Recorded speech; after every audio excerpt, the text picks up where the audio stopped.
For many thousands of years, humankind led lives deep with symbolic meaning. The gods were everywhere and in everything. They are the aspects of being greater than us. They're buried deep within our subconscious, and most existed long before humans did. They're inherent parts of the essence of our primordial ancestors, beings now long extinct.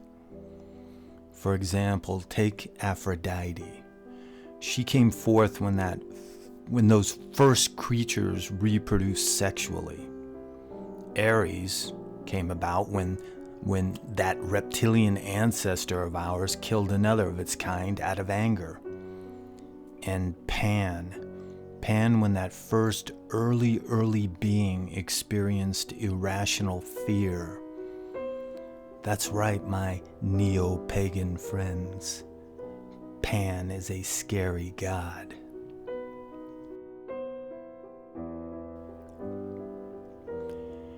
Even if one were to recognize the character inversion employed by changing Pan, the good guy, into Satan, the bad guy, why reject an old friend just because he bears a new name and unjustified stigma?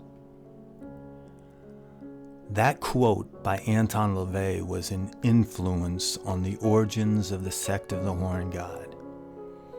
I love it because it bridges the gap between the pagan and satanic worlds. A few years back, while living on a winery, I, along with my wife, put on events.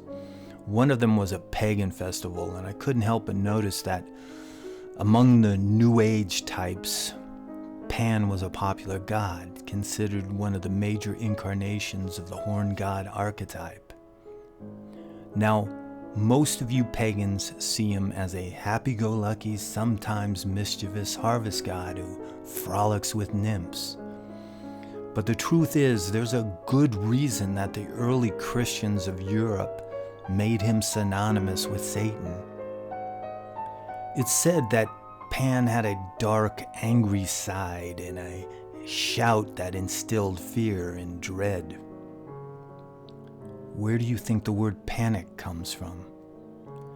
Pan, like all pagan gods, has a dark side, a side that has more in common with some rapists like Harvey Weinstein than, let's say, Mr. Rogers.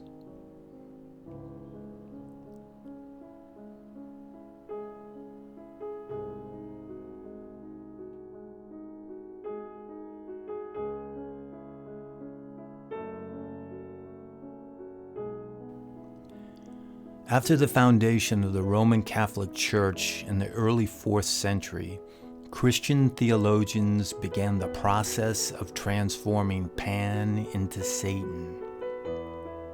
And this demonization was no accident, it was deliberate. Pan was more than a nature god. He was a lusty, phallic deity who represented carnal desires. And as a favorite god of the ancient Greeks, he wasn't worshipped in temples, but instead in caves or grottos. It's said that there were more dedications to him than any other Greek god. To be blunt, the Greeks liked to fuck, and fucking didn't have the stigma it has in our modern Christian-influenced Western world. The great god Pan, according to most sources, was the son of Hermes and a daughter of one of Apollo's sons. Some, though, claim that his father was Zeus and his mother was either a nymph or a goat. That's right, Zeus, king of the gods, possibly fornicated with a goat. But I digress.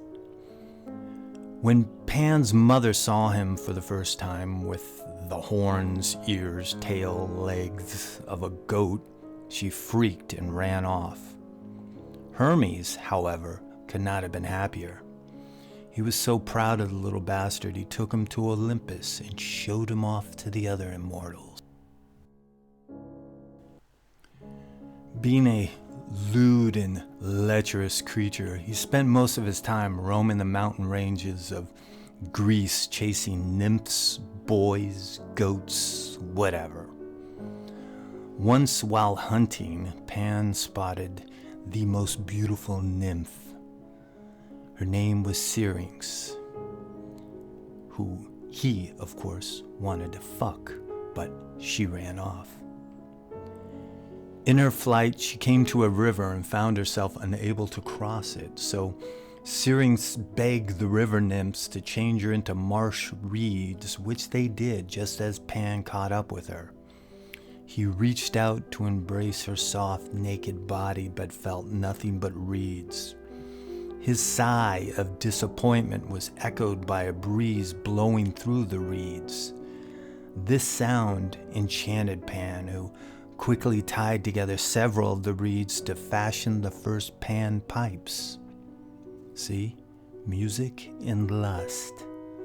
Hell, that was the reason why I played in bands back in the 1980s.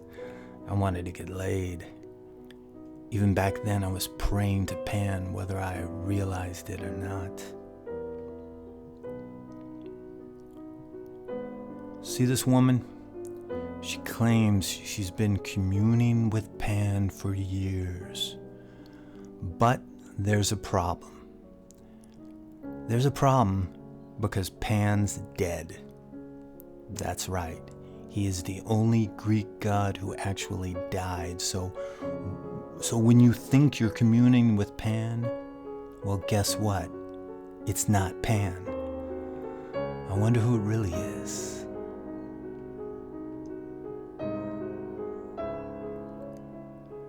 So, in conclusion, my friends, foes, and faithful minions, the reason for this video is to wake you up, you modern pagans, to the reality of the ancient gods. Because they aren't what you think they are. That light-dark duality bullshit was introduced by Christians.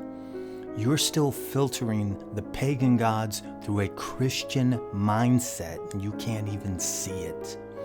The gods are like forces of nature, sometimes good, sometimes bad. So if you really want to connect with them, don't ignore the darkness. Allow the gods to cast a shadow.